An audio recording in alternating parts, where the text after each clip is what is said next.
onde vocês estão sintonizando o programa A Psicologia em Espaço Aberto pela TV Agir. E nós vamos dar início com um pensamento do teólogo Santo Agostinho, né? Grande doutor da Igreja. E ele, nesse pensamento dele, ele fala sobre a alegria.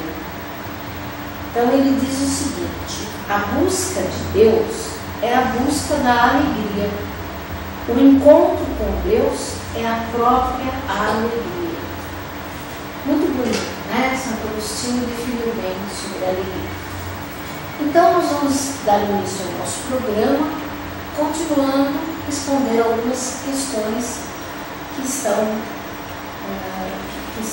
aqui ainda, né? Então, tem uma pergunta assim: quando o ciúmes é patológico? Então, como a gente sempre fala aqui no nosso programa, né?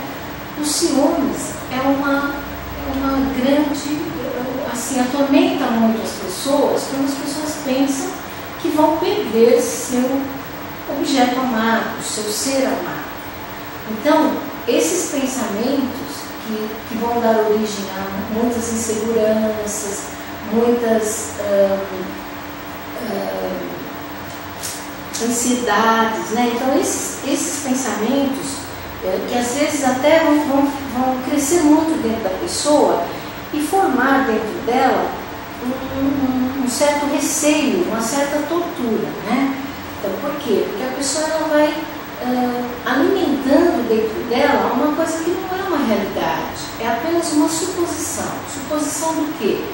De que o objeto amado ou a pessoa amada possa ou se interessar por outra pessoa ou não responder a esse amor que a pessoa sente.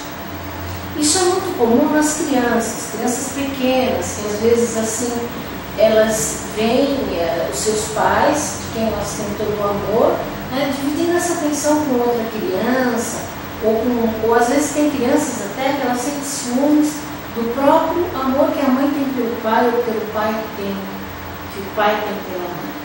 E então isso nas crianças é compreensível, mas assim, na medida em que a pessoa cresce, se torna adulto, então esse sentimento tem que ser minimizado, tem que ser um sentimento que amor é algo maior e que não é qualquer motivo que vai se perder alguém, né? Então a pessoa às vezes que ela se fixa na infância, nesse ritmo, né, nessa dinâmica de medo de perder o objeto amado, ela vira provavelmente uma pessoa muito insegura, muito nervosa, muito impaciente. Então isso tudo faz com que ela possa apresentar alguns sintomas, como por exemplo, né, ela pode assim acabar reagindo a essas fantasias que ela tem. Então vamos supor, a pessoa tem um ciúmes exagerado, uma moça tem um ciúmes, por exemplo, né, tem um ciúmes exagerado do seu namorado, né? Então ela cria fantasias à medida que ele fala alguma coisa, que ele comenta. Então ela vai criando umas fantasias e se torturando por isso. E aí ela vai reagir em cima do namorado, né? Como se aquele pensamento dela fosse uma verdade. Então é aí que a gente diz que o ciúmes é patológico, ou traduzindo, né? O ciúmes é uma coisa doentia, é uma coisa que vai machucar não só a pessoa, como também a outra pessoa. Então, para esses casos, quando a coisa é patológica, que não passa, que vai crescendo, que cada passar de tempo, cada ano vai ficando mais enraizado, né? Então aí a pessoa deve procurar uma ajuda, deve procurar assim uma orientação para ver por que ela não superou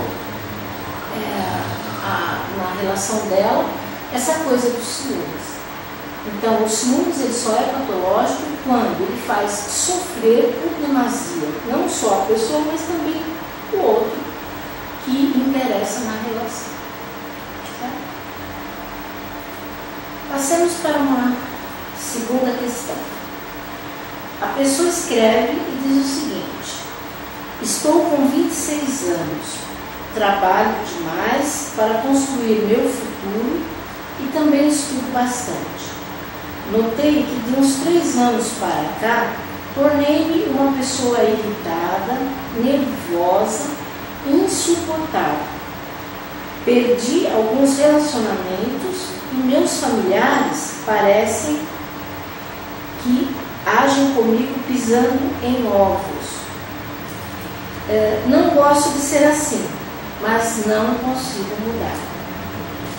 Bem, aqui me faz lembrar, né, nessas suas colocações, que você está bem naquele ritmo da sociedade moderna, né, da sociedade estressada, da sociedade que só pensa nos objetivos, nos ideais e corre atrás e não se importa com outras coisas, não se importa com a vida, com o que acontece. Então, você é muito nova, né? Provavelmente mora com seus pais e deve estar tentando formar assim o seu futuro. E você está vendo que não vale a pena, né? Ou você está dizendo, puxa, olha o que eu me tornei uma máquina, né? Então, aqui a necessidade de você parar, de você refletir um pouquinho, de você ver se esse excesso de trabalho, que trabalhar e estudar, se isso vale a pena, porque a vida tem as outras coisas para serem vividas, né? Então, tudo bem, eu acho que você não está errada, mas você tem que saber dosar, equilibrar, né? Para ter uma vida mais sossegada, mais tranquila, não se irritar tão fácil. E aí que entra, né? Que você deve procurar não só os deveres, mas assim, nos finais de semana, ou fazer uns horários diferentes, onde você possa colocar também na sua vida um pouco de prazer, né? Assim, ler um bom livro, assistir a um bom filme, escutar uma música, ter tempo, né? Como se isso fosse parte, como faz parte do alimentar-se. Provavelmente, dizem os médicos, que quando as pessoas ficam muito nervosas e irritadas, também está ligado à alimentação. Às vezes, por um excesso de trabalho, você não para, não se alimenta direito, ou come coisas mais rápidas, e essas coisas às vezes não são nutritivas, deixam com falta de vitaminas. Então você tem que fazer um esquema, um horário de vida onde você pare para almoçar, onde você pare para se alimentar, onde você pare, como eu falei, ler um bom livro, ver um filme, escutar uma música, onde você possa talvez fazer uma ginástica para descarregar toda a tensão nervosa que você tenha. E fazer uma vida assim, onde você pare um pouquinho para descansar, para relaxar, ou para curtir algo que é do seu interesse. Não só ficar fixa nesse ideal que você tem de construir o seu futuro, se escravizando dessa forma, né? E aí também entra que você tem que ter tempo, né? Às vezes você não falou do relacionamento, que você perdeu vários relacionamentos, talvez se você tivesse um tempo, né, para olhar mais para esse relacionamento, talvez ele não tivesse acabado, como também lidar melhor com os seus familiares, para que ninguém fique assim, aguardando o momento que você vai explodir. Então, que as pessoas vejam que você é uma pessoa que sabe ouvir o não, que sabe lidar com frustrações, né? Mas para isso você precisa ter um esquema de vida melhor. E aí você me lembra aquela fábula da cigarra e da formiga, né? Talvez você já conheça que a cigarra só cantarolava, dançava e curtia a vida. E a formiga já só trabalhava, né? Não tinha nenhum tempo a não ser para o trabalho.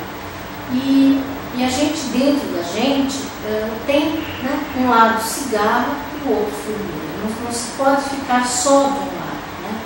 Porque a vida é uma coisa ampla, é uma coisa que requer um equilíbrio. E a gente precisa, sim, dos deveres, né? Mas também dos prazeres. Ok? Muito bem.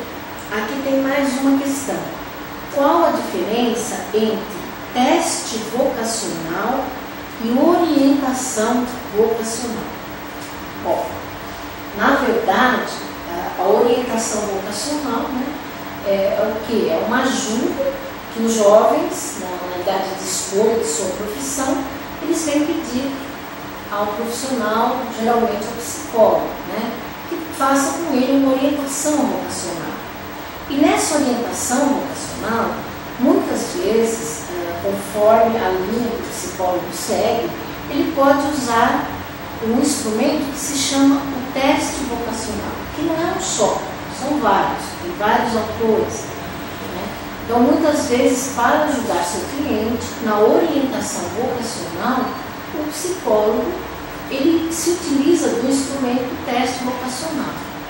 É lógico que a gente vê que em cursinhos, em escolas, as pessoas aplicam um teste vocacional que pode, assim, orientar errado, porque assim, não é só aquilo que o teste, aquilo que dá no teste, que significa que é a profissão ou a vocação da pessoa. Muitas vezes, na conversa, na orientação, os profissionais eles têm como verificar as aptidões, o nível de inteligência e outros elementos que venha combinar com aquilo que deu, venha combinar ou não, né, com aquilo que deu no teste vocacional. Então, tem todo um cuidado, né, porque, e aí eu aconselho que se você tem alguém ou se é para você fazer um teste vocacional, faça, em vez do teste, uma orientação vocacional. Né? Demora mais um pouquinho, são mais ou menos de 6 a 8 sessões com o psicólogo, mas terá um fundamento melhor, né? na sua escolha. Ok? Muito bem. Então, antes da gente encerrar aqui o nosso programa, eu quero ler para vocês, né, ou que vocês leiam comigo,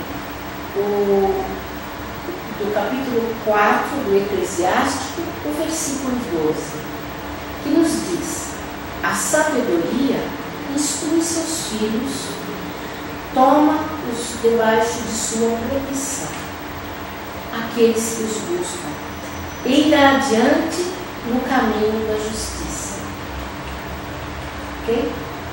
Então, agradeço a atenção de vocês e no programa de hoje. E os espero novamente para uma próxima vez.